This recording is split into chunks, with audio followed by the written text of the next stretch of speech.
Head over to miniaturemarket.com where they have thousands of board games at discounted prices, and you can sign up for product alerts. Hello my friends, it's the Game Boy Geek here. Today we're hitting a road trip around the United States, and we're going to be playing Zillionaires Road Trip USA. This is a fun game that is a reprint of an older game called Game of 49 that I've loved. So let me show you this new version, and I'll show you what I think at the end.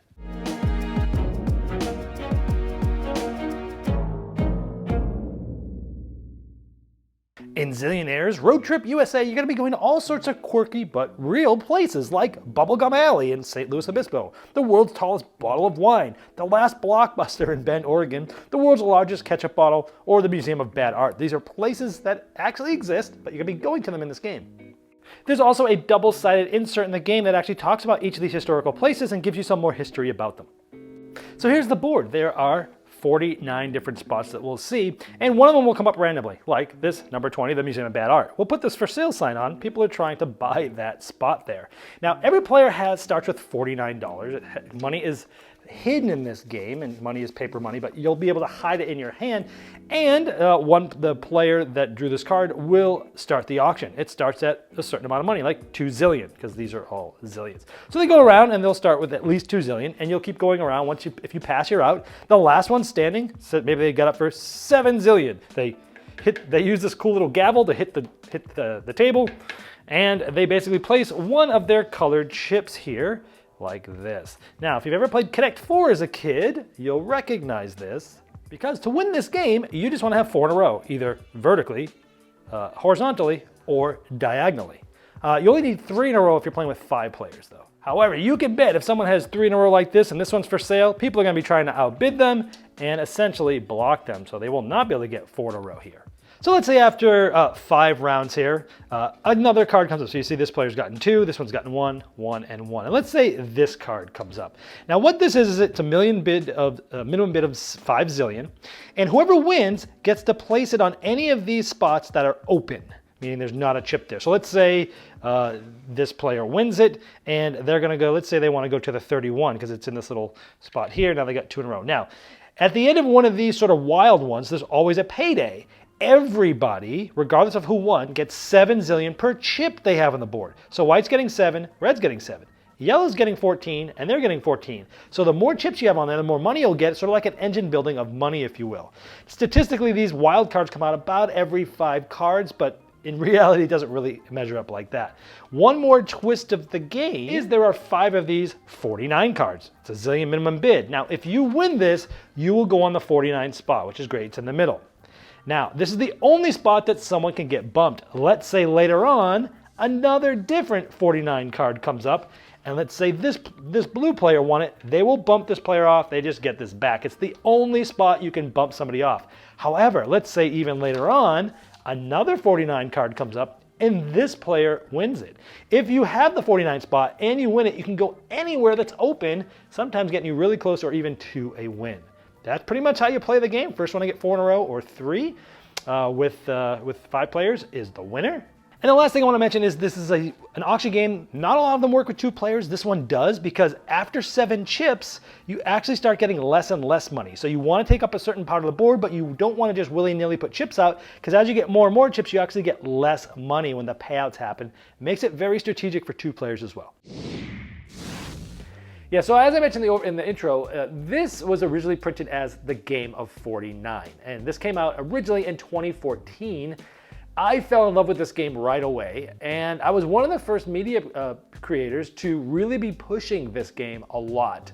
It was my family game of the year that year, but even well before the end of the year, I was pushing it even way earlier in the year, and I just fell in love with this game. And it's a really cool story, because it was like the designer was like selling these games basically, out of his garage, then got picked up by a publisher, then because of attention that finally got attracted to him, they were selling these things in the Target. It was great. And actually in the press release that the original publisher put out, they thanked me for helping get them on this track. And it was just a really cool thing to find like a diamond in the rough, if you will, and be able to get enough attention to it to allow it to do what it's doing now is a great thing. So I have a lot of love history with this game. So I am a bit biased with this, but let me show you what I liked about it. So because if you've never played Game of 49, this is a great family game. Again, it was my family game of the year in 2014. You could teach the game in 2 minutes.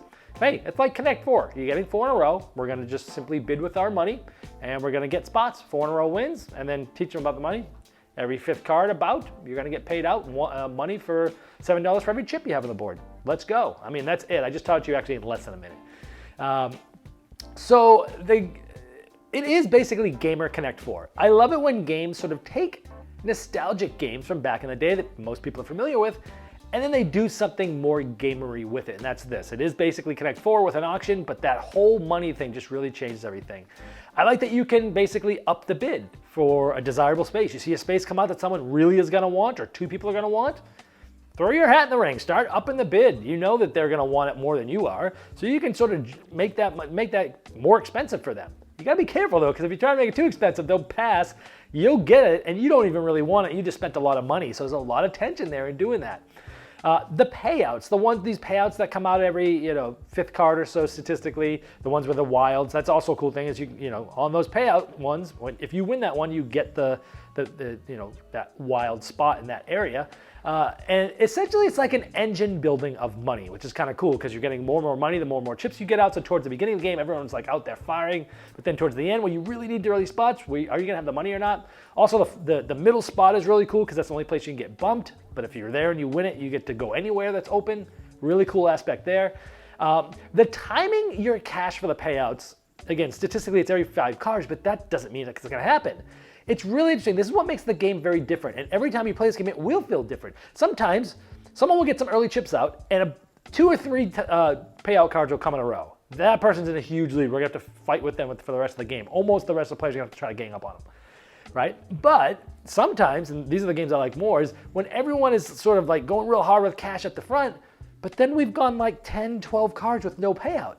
And it's like you're in a drought and everyone is broke except you, hopefully. And you're able to get a bunch of or a few chips out there for very cheap, like the bottom dollar. And that's fun too. It's always interesting to play when it's different with the different droughts and the oversupply of the money.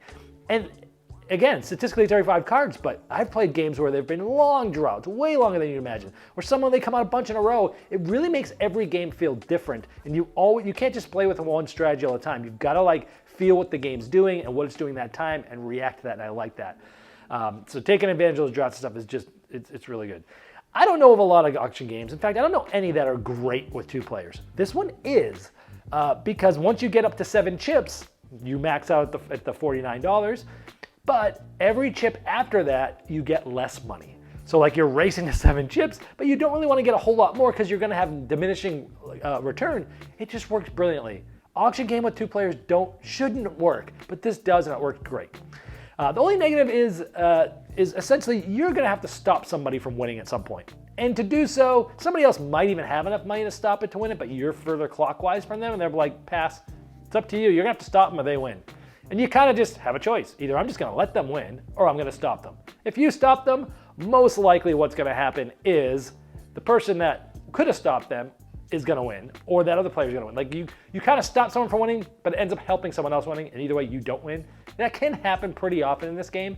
We call it the Dr. Lucky effect. It's a game that made that mechanism popular, where you gotta stop somebody, but it ends up weakening them and you, and someone else might win.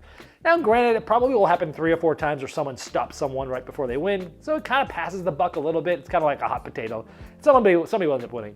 But it is there is a decent amount of luck. There is that stopping aspect, but the person who plays the best is usually going to win the game. So overall, this is a fantastic game. If you're looking for a quick, easy game that's so fun that you'll never play just once, I always play this at least twice when we play it because it's quick, it's easy, it's fun. This is Zillionaires Road Trip USA. Now, because it was my family game of the year back in 2014, and it's such a game that I love so much, I am going to be keeping it in my gaming library, and for that, it's going to get a saxophone serenade. Let's hit it.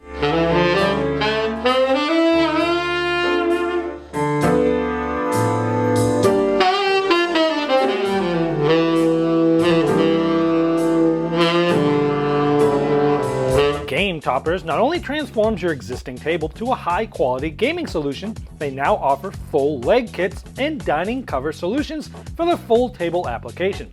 Paired with their amazing thematic premium stitch edge mats from noted board game artists like Vincent Dutray, collapsible cup holders, and really cool accessories, it's a complete system that upgrades every game you play. Go to GameToppersLLC.com or click the link below to late pledge for their latest Game Topper 3.5 Kickstarter campaign.